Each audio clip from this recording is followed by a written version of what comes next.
তো আমি এইমাত্র একটা স্ক্রিন শেয়ার করলাম, আশা করি তোমরা দেখছো। তো এই সেন্টেন্সে এই স্ক্রিনে আমরা আজকে নেগেটিভ সেন্টেন্স মানে নাবাচক বাক্য লেখা শিখব। খুবই ইম্পর্টেন্ট জিনিসটাকে যত শীঘ্রই সম্ভব ধরার চেষ্টা করো। নাবাচক মানে আমরা এতদিন যেগুলো করছিলাম সব হ্যাঁবাচক বাক্য ছিল, আমি খেলছি, তুমি গিয়েছো, সে এসেছে, এই টাইপের। কিন্তু আজকে আমরা নেগেটিভ সেন্টেন্স বা নাবাচক কিভাবে করি। আমরা জানি নাবাচক মানেই কি, নট বা নো, তাই না? নাবাচক মানেই নো বা নট, এই তো। কিন্তু এই নো বা নট আমরা কিভাবে অ্যাপ্লাই করব সেটা শিখব, ঠিক আছে?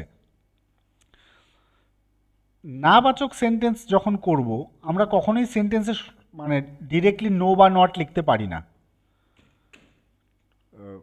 আমাদেরকে সবসময় নো বা নট যেটাই লিখব সেটা আমাদেরকে একটা অক্সিলারি ভার্বের পাশে লিখতে হবে। প্রথমে সাবজেক্ট বসে, সাবজেক্টের পাশে অক্সিলারি ভার্ব বসবে, অক্সিলারি ভার্বের পাশে নট বসবে। নোটা কখন বসবে আমি বলবো। নো আর নটের মধ্যে একটু পার্থক্য আছে গ্রামাটিক্যালি। নো হচ্ছে অ্যাডজেক্টিভ আর নট হচ্ছে অ্যাডভার্ব। তো আমরা যখন ভার্বকে নিয়ে লিখবো তখন নটই ব্যবহার হবে, ঠিক আছে? সেটা নিয়ে পরে আলোচনা করব। কিন্তু টেন্সগত যে সকল জায়গা সব জায়গায় আমাদের নট ইউজ হবে। তো নটটা আমরা কোথায় লিখব? সাবজেক্টের পরে একটা অক্সিলারি ভার্ব থাকবে, অক্সিলারি ভার্বের পাশে নট, নটের পরে টেন্স অনুযায়ী যেরকম ভার্ব লিখবো তারপরে অবজেক্টটা লিখব, ঠিক আছে? এবার অক্সিলারি ভার্বটা কি আমরা এর আগে করেছি। অক্সিলারি ভার্ব কাকে বলে? To be verb, to have verb, modals, এগুলো সব অক্সিলারি ভার্ব, যেগুলো আমরা এর আগে দুদিন ধরে করেছি, তাই না? To be verb am, is, are, was, were, shall be, will be. To have verb কী কী আছে? Has, have, had, will have. Modals আমরা করেছি ক্যান, মে, শুড, তাই না? Would, has to, have to, এগুলো। আর ডু, ডু হচ্ছে মেইন ভার্ব হিসেবেও কাজ করে, আবার অক্সিলারি ভার্ব হিসেবেও কাজ করে।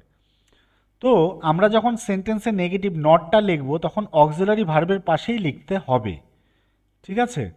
অক্সিলারি ভার্ব ছাড়া লিখলে সেন্টেন্সটা ভুল হয়ে যাবে। এবার আমি একটা এক্সাম্পল দিয়েছি, আমি খেলছি। আমি খেলছি, কে খেলছে? আমি, আই। খেলছি ইংরেজি কোন টেন্স হবে? খেলছি, কেউ একজন বলো। আমি খেলছি, ধরো এখন খেলছি, প্রেজেন্ট কন্টিনিউয়াস।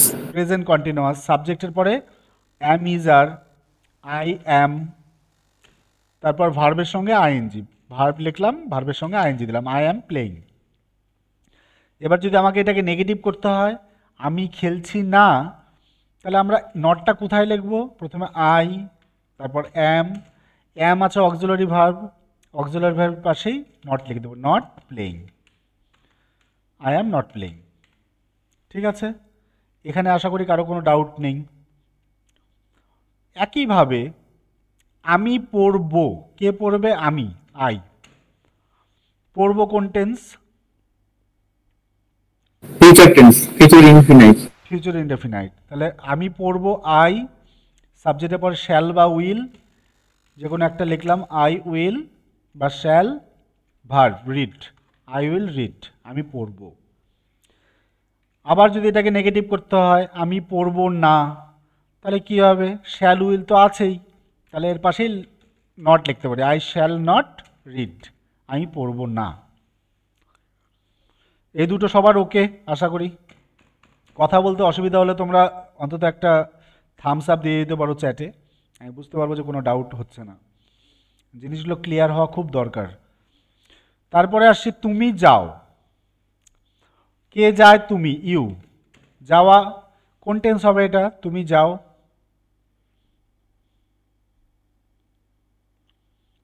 তুমি প্রতিদিন অফিসে যাও বা কাজে যাও, কোন টেন্স হবে?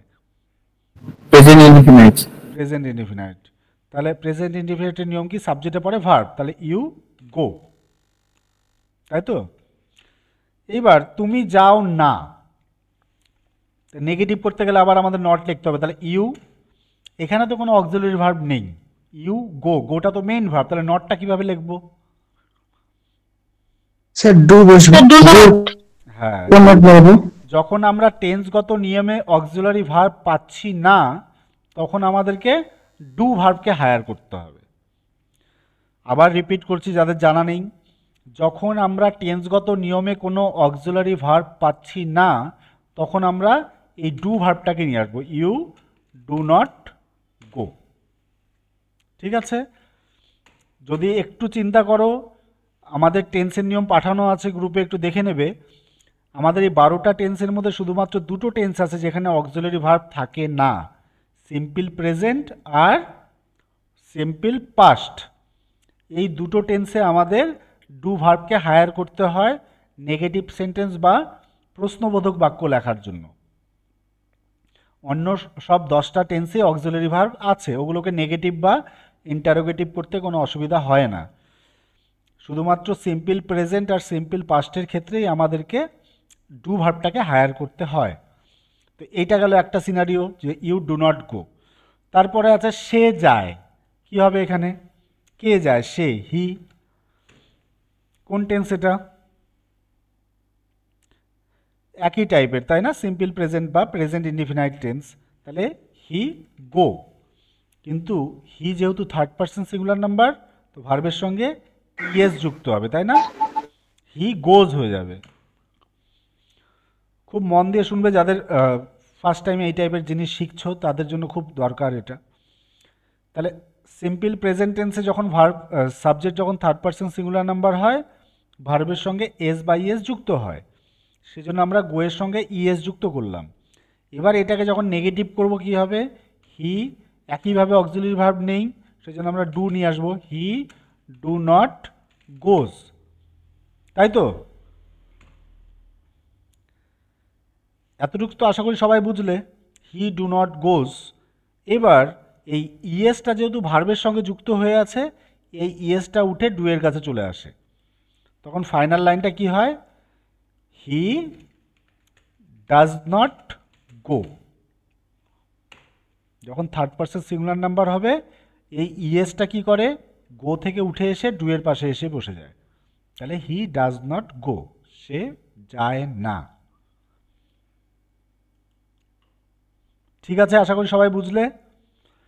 তার মানে আমাদের সিম্পল প্রেজেন্ট টেন্সে যে এস বা ইএস বসাতাম সেটা যথেষ্ট গুরুত্বপূর্ণ, কারণ তার উপর বেস করে এখানে ডু বা ডাজটা হচ্ছে, তাই তো? ধরো যদি একরকম একটা সেন্টেন্স লিখি, আই স এ স্নেক, আমি একটা সাপ দেখেছিলাম।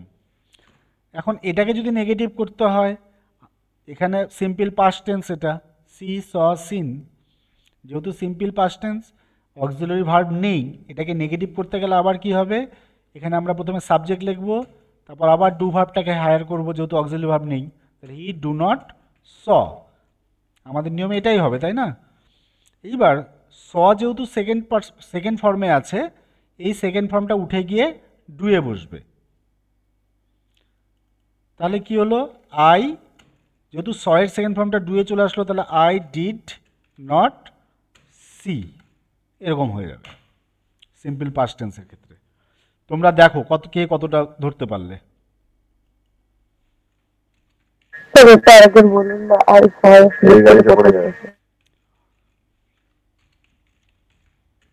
প্রথমের গুলো বুঝলে তো? হ্যাঁ স্যার, এটা একটু বলুন, দেখে এটা এক সেকেন্ড দাঁড়াও।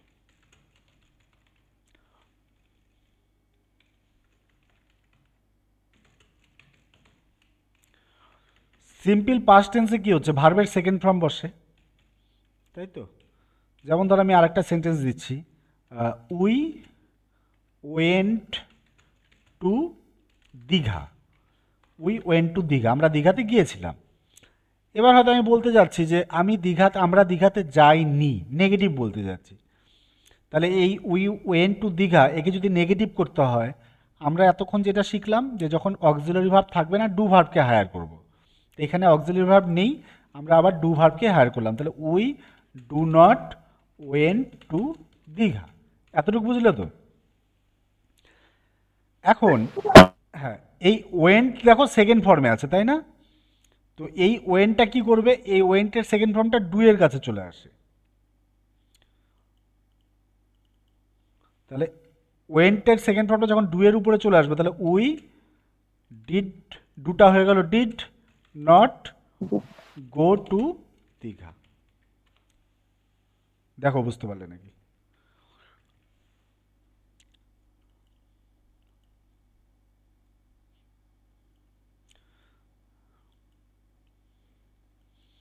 আর একটু ক্ল্যারিফিকেশনের জন্য আমি একটু জ্যাম বোর্ডে দেখাচ্ছি, দাঁড়াও।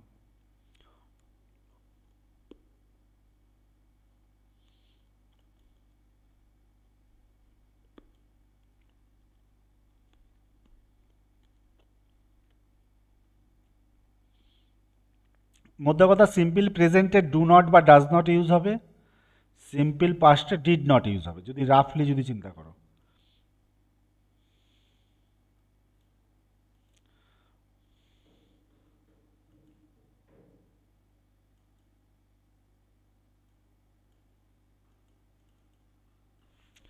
ধরো আই স, আই স, এটাকে যদি নেগেটিভ করতে হয়, আমার বোর্ডটা কি দেখতে পাচ্ছ, জ্যাম বোর্ডটা? স্যার দেখাচ্ছে না। দেখাচ্ছে না? আচ্ছা দাঁড়াও দেখি।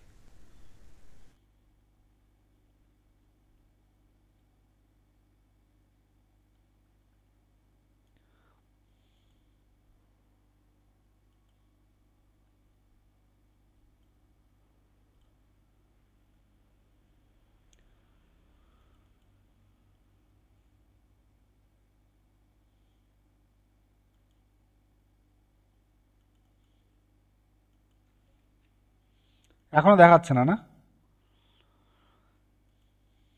না স্যার।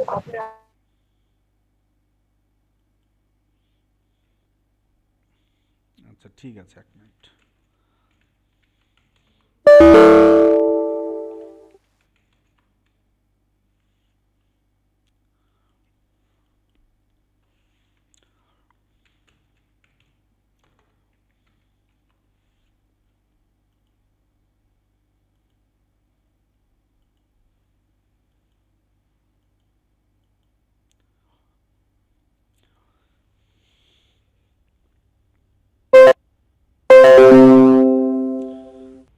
আমি লিখেছি আই স, মানে আমি দেখেছিলাম। এই আই স এটাকে যদি নেগেটিভ বলতে হয়, যদি বলতে আমি দেখিনি, তাহলে আমাকে কি লিখতে হবে আমাদের রুলস অনুযায়ী? আই ডু নট স। এতটুকু তো ক্লিয়ার, তাই না? আমরা নেগেটিভ করার জন্য নটটাকে অক্সিলারি ভার্বের পাশেই লিখতে হবে, এটা তো তোমরা বুঝে গেছো। হ্যাঁ না কিছু বলো, কিছু থামস আপ দাও।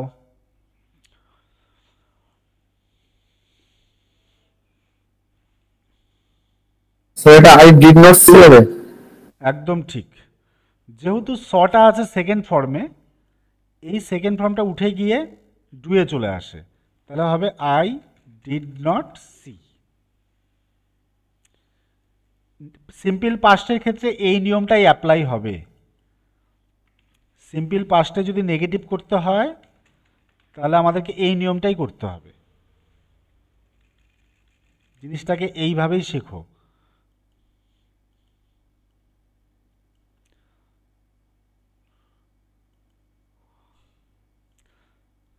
আর সিম্পল প্রেজেন্টের ক্ষেত্রে কি হবে? সিম্পল প্রেজেন্টের ক্ষেত্রে ধরো আই গো, তাহলে একইভাবে আই ডু নট গো, তাই না?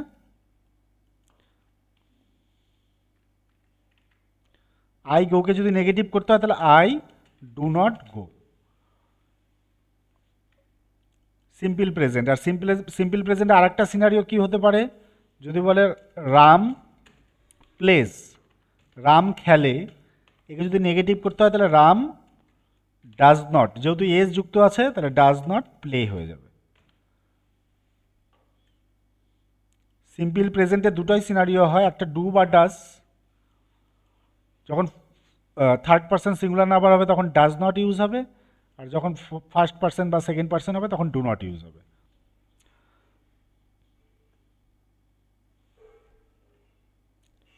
বোঝা গেল কি, না আবছা থেকে গেল এখনো? না স্যার বুঝেছি। কারণ এইখানে এই সেগমেন্টে আমাদের প্রচুর ভুল হয়, এটা যাতে না হয় সেটাই বলছি।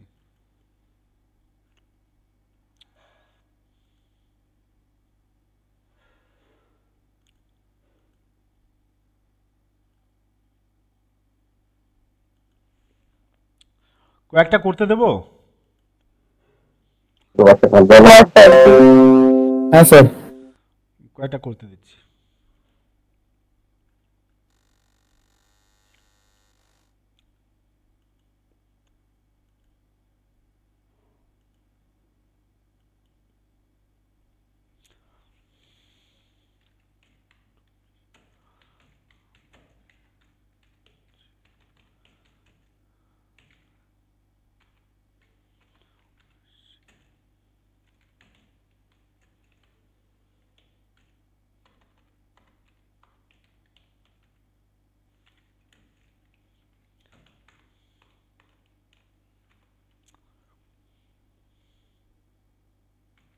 আমি কিন্তু সব টেন্স মিক্স করে দিচ্ছি।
স্যার 3 নম্বরটা আমরা অনুষ্ঠানে যাব না।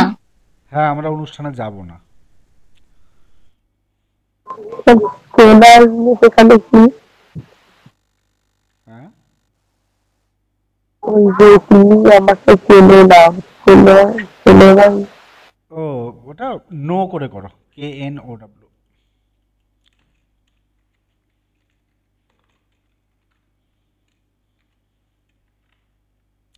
আমি কিন্তু সব টেন্স মিক্স করে দিয়েছি। আগে তোমরা হ্যাঁ বাচকে চিন্তা করবে টেন্স, তবেই ঠিক হবে। আর স্যার যে বোঝে মানে বোঝা আন্ডারস্ট্যান্ড করে দাও।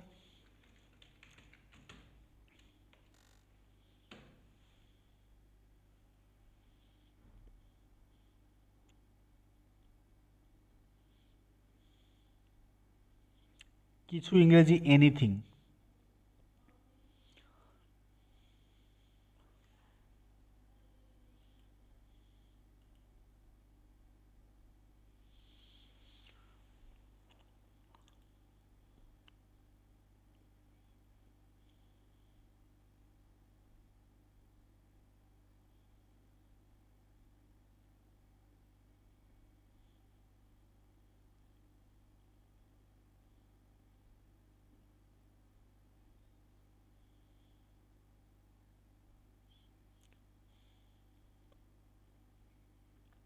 ফার্স্ট একটু তাড়াতাড়ি করো সবাই।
শুরু করব?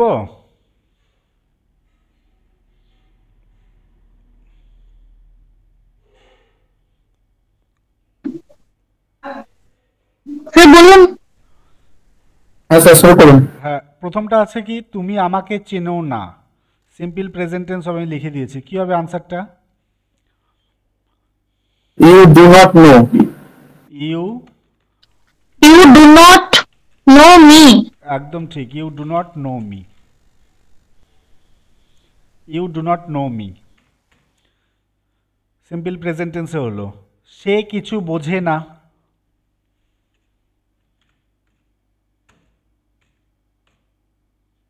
বলো বলো। বলবো না কেউ বলবে? না না, বলে দাও না, অসুবিধা নেই, যে তুমি বলে দাও সব। He does not understand anything. He does not understand anything. কারো কোনো ডাউট আছে এ ব্যাপারে? হি যেহেতু third person singular number, does not হলো। He does not understand anything. আমরা অনুষ্ঠানে যাব না। বলে দাও। যাব না, ফিউচার টেন্স। তাহলে উই উইল নট গো, হ্যাঁ we will not go to the event. হ্যাঁ, will not go to the event বা প্রোগ্রাম, যেটা ফাংশন, যেটা খুশি।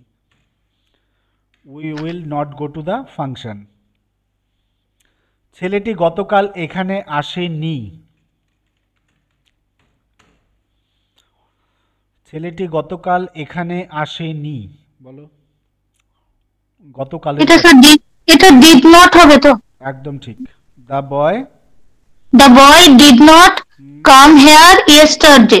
গতকাল যেহেতু। হ্যাঁ হ্যাঁ হ্যাঁ, the boy did not come here yesterday. ঠিক আছে। কুকুরটি কামড়ায় না।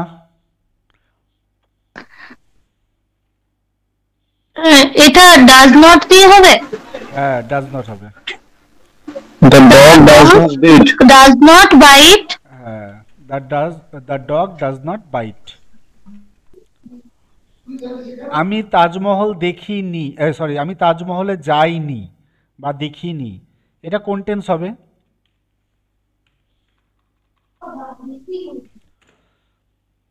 টেন্সটা আগে ধরো তো। আমি তাজমহলে যাইনি, হ্যাঁ বাচক করলে আমি তাজমহলে গিয়েছি। এটা হবে present perfect tense. Present perfect tense.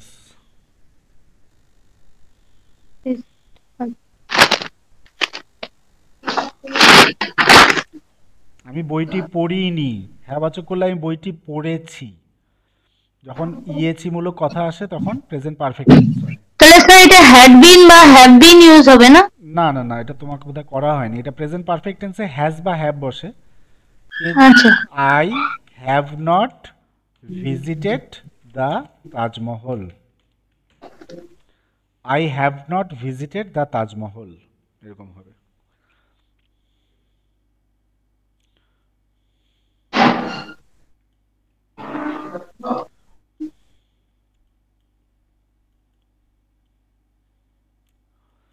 তো এই গেল নেগেটিভের পার্ট। মোডালসের ক্ষেত্রে আমরা, মোডালস যখন হবে তখন মোডালসের ক্ষেত্রে আমরা একই টাইপের নেগেটিভ করব। মোডালস হচ্ছে অক্সিলারি ভার্ব, ওর পাশেই আমরা নট লিখে দেব।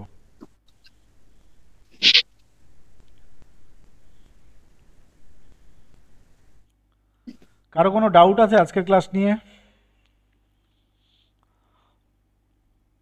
সৌরভ, সুজন, কিছু বলো। স্যার আর কিছুগুলো হোমওয়ার্ক এটার উপরে দিয়ে দিবেন তো করার জন্য বাড়িতে। হোমওয়ার্ক তো এর আগের দিনও ছিল, কেউ তো সেরকম রেসপন্সই করে না। অবশ্যই দিয়ে দেবো। আপনি দিয়ে রেখে দিবেন না, আমাদের তো প্র্যাকটিস হবে যেরকম হবে। না না না, সে তো বুঝি, অবশ্যই দেবো, অবশ্যই। আমি সব মিক্স করে দেবো, ঠিক আছে? To be verb, to have verb, modals আর টেন্স, চারটা মিক্স করেই দেবো। তোমরা একটু ভালো করে পড়ে নেবে, তারপর করবে। কারণ এই do not, does not, did নটের একটা খুব বড় কনফিউশন হয়ে যায় পরবর্তীতে গিয়ে, যে ডু নট হবে না, ডাজ নট হবে না, ডিড নট হবে। ভুলটা আমাদের এখানেই বেশি হয়। তো চেষ্টা করবে। আগের ক্লাসটা একটু আধা ঘন্টা সময় নিয়ে হলো একটু বুঝিয়ে দিবেন, শেষের দিকে যদি সময় হয় আপনার কোনোদিন একটু। করিয়ে দেবো, আশা করি এই রবিবারেই করাবো, দেখা যাক, ঠিক আছে। আজকের নিয়ে কোনো ডাউট নেই তো? No, sir. আজকেরটা আর সবাই, আমি পুরো টেন্সটাকেই দিয়ে দিয়েছি, ঠিক আছে। তোমরা পিডিএফ দিয়ে দিয়েছি, প্রয়োজন হলে প্রিন্ট আউট নিয়ে নিও, ভালো করে স্টাডি করো। টেন্সটা পড়াটা খুব দরকার, টেন্সের সঙ্গেই সব কানেক্টেড ইংলিশ। দেখে নিও একবার, আমিও খুব হুড়পাড় করে বানিয়ে দিলাম। টেন্স ছাড়া কিন্তু হবে না ইংরেজি শেখা। তো টেন্সের একটা প্রিন্ট আউট নিয়ে নিও, দরকার হলে মোবাইলে সেভ করে রাখবে, সময় মতো একটু দেখে নেবে।